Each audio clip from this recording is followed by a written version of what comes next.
بسم اللہ الرحمن الرحیم الصلاۃ والسلام علیکہ یا رسول اللہ وعلی آلکہ و اصحابکہ یا سیدی یا حبیب اللہ۔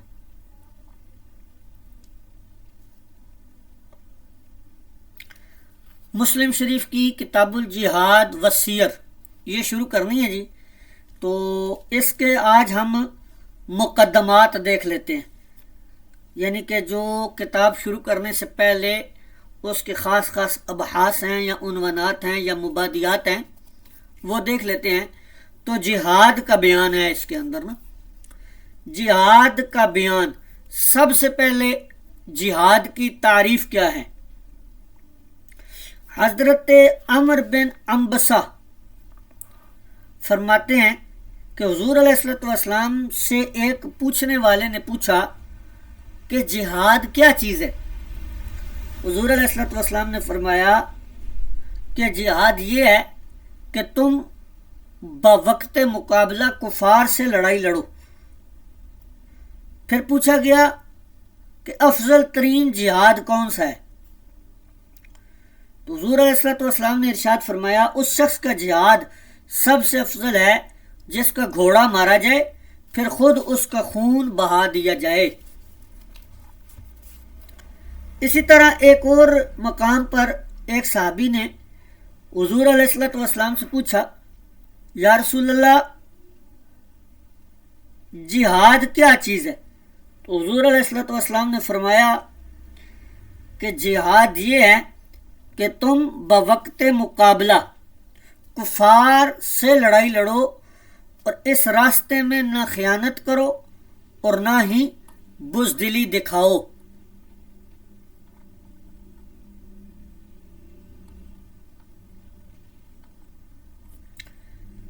اسی طرح علامہ عسقلانی رحمۃ اللہ علیہ فتح الباری کے اندر لکھتے ہیں کہ جہاد بکسر الجیم، یعنی یہ جیم کے کسرہ کے ساتھ ہے، اور لغت میں اس کے معنی ہے محنت و مشقت، اور اصطلاح شرع میں کفار سے لڑنے میں اپنی پوری طاقت استعمال کرنے کا نام جہاد ہے۔ یہ تعریف حافظ ابن حجر عسقلانی رحمۃ اللہ علیہ نے کی ہے۔ مولا علی قاری رحمۃ اللہ علیہ مشکات کی شرح مرقات میں جہاد کی تعریف اس طرح کرتے ہیں، اپنی پوری توانائی کو کفار سے لڑنے میں صرف کرنے کا نام شریعت میں جہاد ہے۔ بہرحال ان تمام تعریفات سے یہ معلوم ہوا کہ جہاد میں جو شرعی مفہوم ہے جہاد کی تعریف میں وہ کفار کے ساتھ لڑائی کرنا اپنی پوری طاقت کے ساتھ اور ان کو مغلوب کر دینا یا شہید ہو جانا، یہ جہاد ہے۔ اس کے بعد دوسری چیز ہے جہاد کی اقسام۔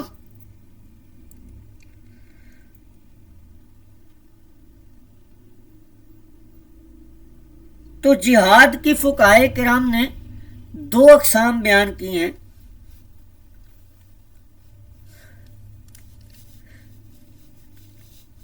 اور دونوں قسمیں فرض ہیں۔ قسم اول کو فرض کفایہ کہا ہے اور قسم ثانی کو فرض عین کہا ہے۔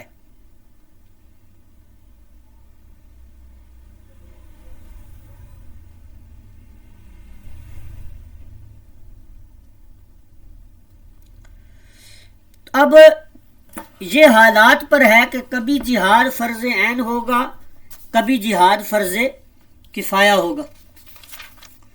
تو پہلی قسم جہاد فرض کفایہ کب ہوگا؟ جب مسلمانوں کو پورے عالم میں غلبہ اور شوکت حاصل ہو، اس وقت فریضہ جہاد کو باقی اور جاری رکھنے کے لیے اور اسلام کو مزید پھیلانے کے لیے دنیا کے کسی حصہ میں ایک ایسی جماعت ہو جو کفار کے ساتھ برسر پیکار اور جہاد میں مصروف ہو، ایسی حالت میں جہاد فرض کفایہ ہو جاتا ہے۔ اس لیے ایک جماعت نے یہ کام سنبھال لیا تو باقی مسلمانوں کا ذمہ ساقط ہو جائے گا، لیکن شرط یہ ہے کہ وہ جو کفار کے مقابلے میں جماعت نکلی ہوئی ہے وہ کافی بھی ہو۔ اگر تمام مسلمانوں نے جہاد ترک کر دیا تو سارے کے سارے گنہگار ہوں گے۔ جہاد کی اس قسم کو جہاد اقدامی بھی کہتے ہیں۔ یہ فرض کفایہ ہے۔ جب جہاد فرض کفایہ ہو تو اس کی چند شرائط ہیں۔ پہلی شرط ہے والدین اور سرپرست کی اجازت لے۔ دوسری امارت شرعیہ۔ تیسری دعوت الی الاسلام۔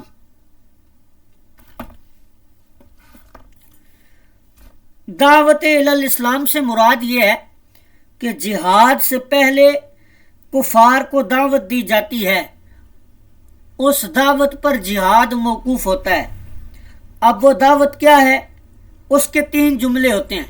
سب سے پہلے کفار کے سامنے دعوت اسلام پیش کی جاتی ہے اور ان کو کہا جاتا ہے اسلام قبول کرو۔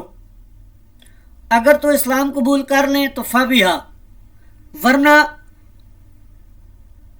دوسری بات کی جاتی ہے ان کے ساتھ کہ جزیہ ادا کرو، ٹیکس دو۔ اگر تو جزیہ دے دیں تو ٹھیک۔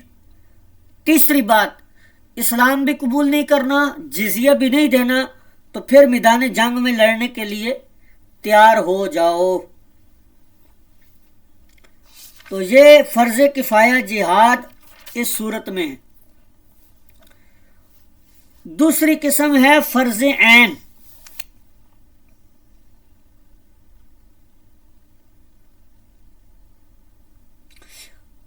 اگر کفار مسلمانوں کے کسی علاقے پر چڑھائی کرتے ہیں، مسلمانوں کو مارتے ہیں اور عزت و مال کو لوٹ لیتے ہیں اور مسلمان بھی دفاعی پوزیشن میں ہوتے ہیں، اس وقت جہاد کی یہ جو قسم ہے جو فرض کفایہ تھی یا جہاد اقدامی تھی، یہ جہاد دفاعی اور فرض عین ہو جاتی ہے۔ یہ جہاد پہلے قرب و جوار کے لوگوں پر فرض عین ہے، اگر وہ ناکافی ہو جائیں تو پھر رفتہ رفتہ پورے عالم اسلام کے مسلمانوں پر فرض عین ہو جاتا ہے۔ اور جب جہاد فرض عین ہو جائے تو اس میں پھر کسی قسم کی شرط کی ضرورت نہیں ہوتی۔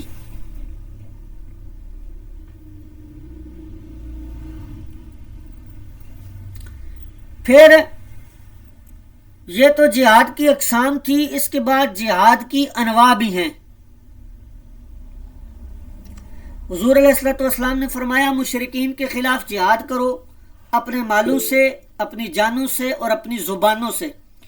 اس حدیث میں جہاد کی ہی 3 انواع کا ذکر آ گیا۔ ایک جہاد بالمال، دوسری جہاد بالنفس اور تیسری جہاد باللسان۔ ان کی تفصیل کی طرف اب نہیں جاتے، ان کے اسماء کے اندر ہی تفصیل موجود ہے۔ جہاد بالمال یعنی مجاہدین کی مال کے ذریعے مدد کرنا، یا کوئی جو جہاد پر چلا گیا ہے پیچھے اس کے اہل خانہ کی خیر خیریت لینا، ان کی مدد کرتے رہنا۔ اور جہاد بالنفس اپنی جان کے ساتھ جہاد کرنا۔ اور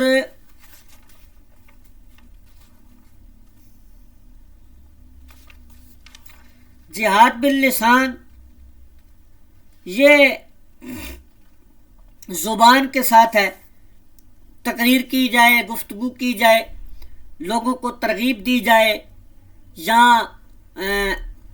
جو مشرکین ہیں، کفار ہیں، ان کا کلمی رد کیا جائے، تحریری ڈیبیٹس کی جائیں، تو یہ جہاد باللسان۔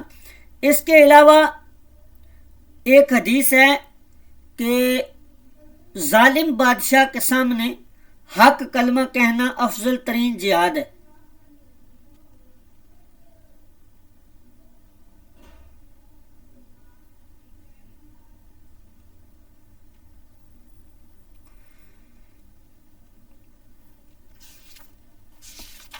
اب جہاد سے پہلے ہم نے آگے پیچھے آپ کو بات بتائی کہ جہاد سے پہلے دعوت اسلام پیش کی جاتی ہے، تو جہاد سے پہلے جو دعوت ہے واجب ہوتی ہے، جس پر جہاد موقوف ہے، اس پر ائمہ کرام نے الگ الگ تفصیل پیش کی ہے، یعنی قبول اسلام یا دعوت اسلام جو جہاد سے پہلے ہے، اس کی تعبیر میں اختلاف ہے ائمہ کا۔ وہ اختلاف آپ کو رحمت الامہ فی اختلاف الائمہ نامی کتاب ہے، اس میں مل جائے گا، وہاں پر دیکھ سکتے ہیں۔ تو پہلے باب کی طرف آتے ہیں۔ باب جواز الاغارتی علی الکفار الذین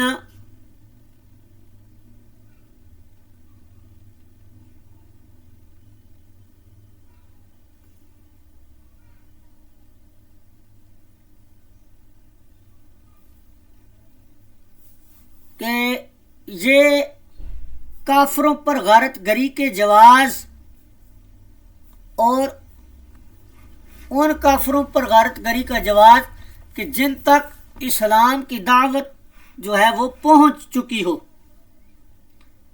اور بعض کتب کے اندر مسلم شریف کی یہاں پر باب لکھا ہوا ہے، باب جواز الاغارتی علی الکفاری و قصتی بنی المستلق، کہ کافروں پر غارت گری کا جواز اور بنی مستلق کا قصہ۔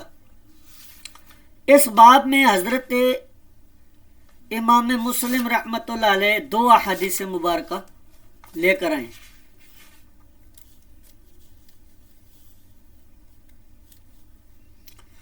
حضرت ابن عون سے روایت ہے، وہ کہتے ہیں کہ میں نے حضرت نافع کو لکھا اور ان سے قتال سے قبل کافروں کو دعوت دینے کے بارے میں پوچھا،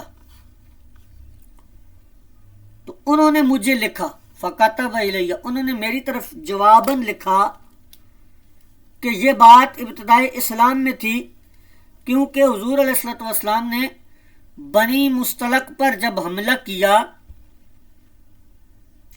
اس حال میں کہ وہ بے خبر تھے اور ان کے جانور پانی پی رہے تھے، تو آپ نے ان کے جنگجو مردوں کو قتل کیا اور باقیوں کو قید کر لیا۔ اسی دن حضرت جویریہ آپ کو ملی۔ راوی کہتا ہے کہ میرا گمان یہ ہے کہ جویریہ کہا یا بنت الحارث کہا۔ یہ حدیث مجھے حضرت عبداللہ بن عمر نے بیان کی، کیونکہ وہ اسی لشکر میں تھے۔ اس میں اب اغار، یہ جو آیا باب جواز الاغارتی، یہ جو لفظ اغارہ ہے، یہ اغار کہتے ہیں بے خبری میں ہجوم پر حملہ کرنے کو۔ تو جب عام دعوت چلی ہو تو خاص حملہ کے وقت دعوت دینا مستحب ہے، یہ واجب نہ رہی۔ پھر جب عام دعوت ہو چکی تو اگلا باب دیکھ لیں۔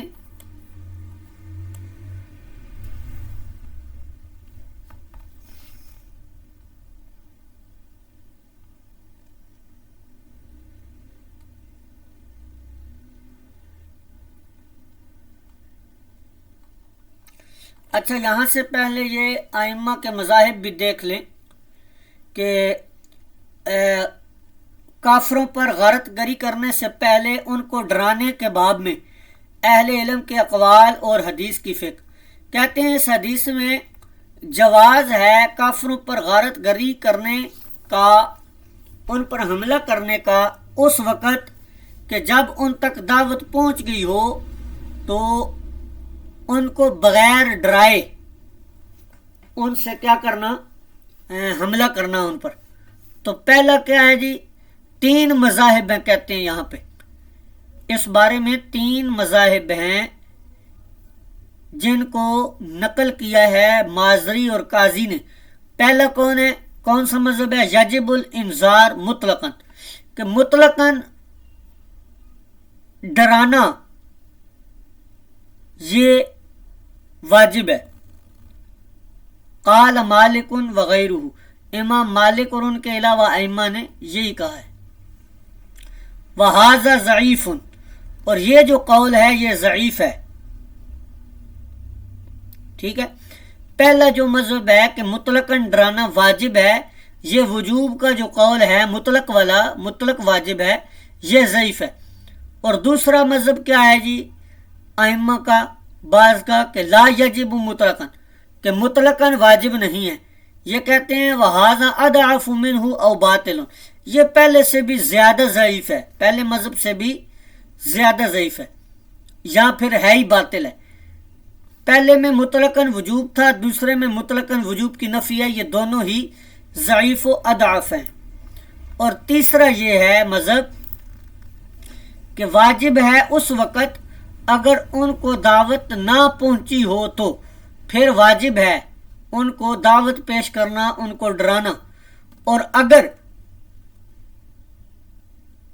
ان کو دعوت پہنچ چکی ہو پہلے سے تو پھر واجب نہیں ہے، لیکن مستحب ہے پھر بھی۔ تو ھذا ھو الصحیح، یہی مذہب جو ہے صحیح ہے۔ یعنی انہوں نے پہلے اور دوسرے مذہب کو جمع کر دیا، کہ 2 صورتیں بنا دیں کہ یا تو ان تک دعوت اسلام پہلے سے پہنچ چکی ہوگی یا نہیں پہنچی ہوگی۔ اگر تو نہیں پہنچی تو پھر جہاد کرنے سے پہلے، ان پر حملہ کرنے سے پہلے واجب ہے کہ ان تک اسلام کی دعوت پہنچائی جائے، اور اگر ان تک پہلے سے دعوت پہنچ چکی ہے تو پھر واجب تو نہیں ہے لیکن مستحب ہے کہ ان تک دعوت پہنچا دی جائے، اس کے بعد حملہ کیا جائے۔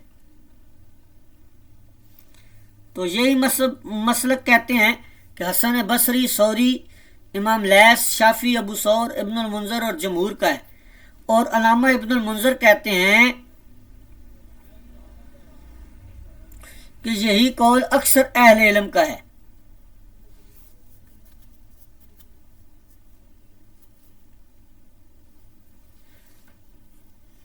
آگے چلتے ہیں جی اگلے باب کی طرف۔ کیا ہے باب اگلا؟ بابو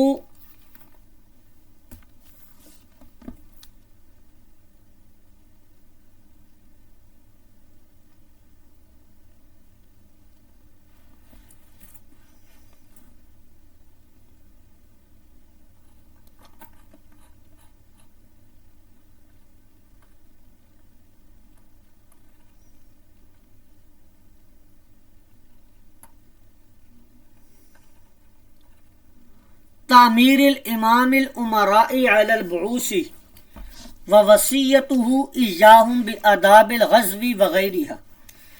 یہ باب ہے جی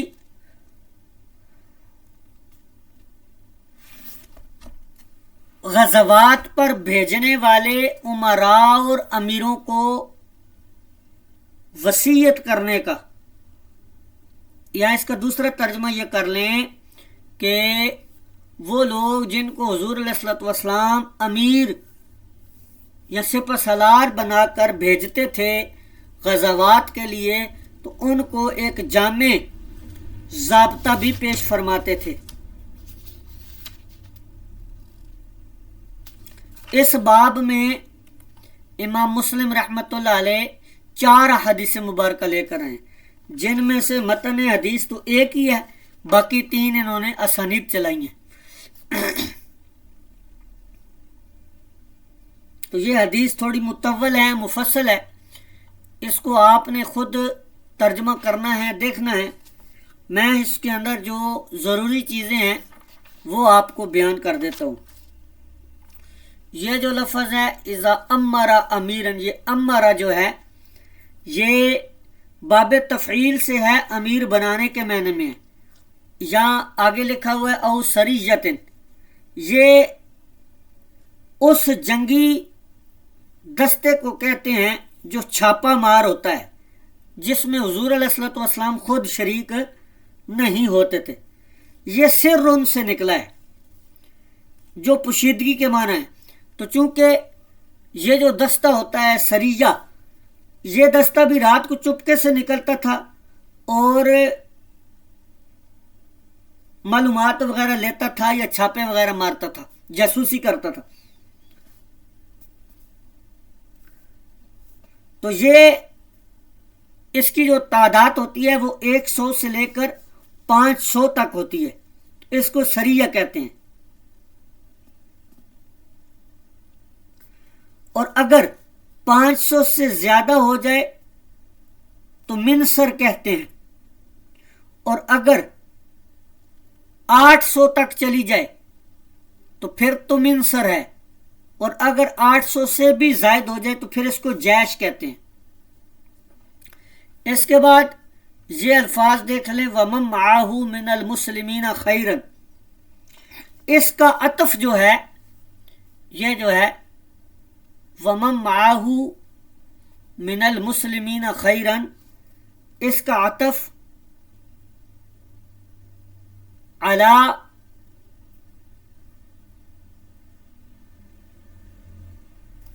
خاصت نفسہ پر ہے. یہ ہے علی فی خاصتہ، اس پر ہے علی جیشی او سریۃ او ساہو فی خاصتہ. اور یہ جو خیرن ہے یہ منصوب ہے، حرف جارہ محذوف ہے. اصل میں تھا ای بخیرن.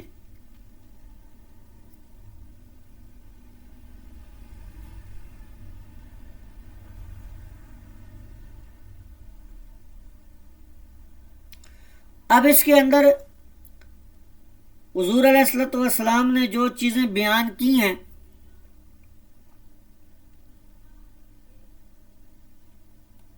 وہ کیا ہیں؟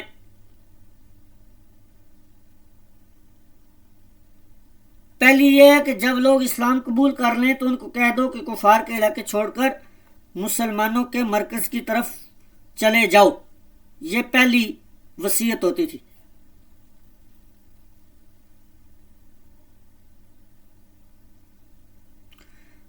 دوسری وصیت ہوتی تھی کہ ان سے اگر اسلام قبول نہیں کرتے تو جزیہ وغیرہ کی بات کرو، ٹیکس وغیرہ کی، سمی رہ کر جزیہ ادا کریں.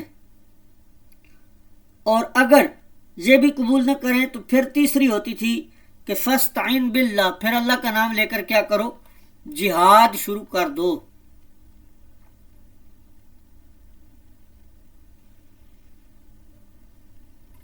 تو یہاں پر بھی دیکھیں آپ اپنے حاشیے میں بھی انہوں نے یہ دیکھیں فوائد الحدیث کے نام سے آپ کو بتائی ہیں.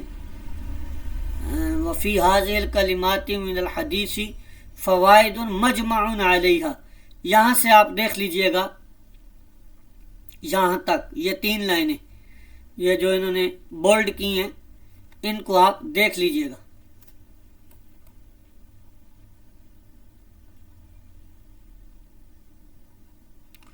تو یہ 2 ابواب آج اس کے مکمل ہو گئے. آج کا سبق اس کا بھی یہیں پر کلوز کرتے ہیں.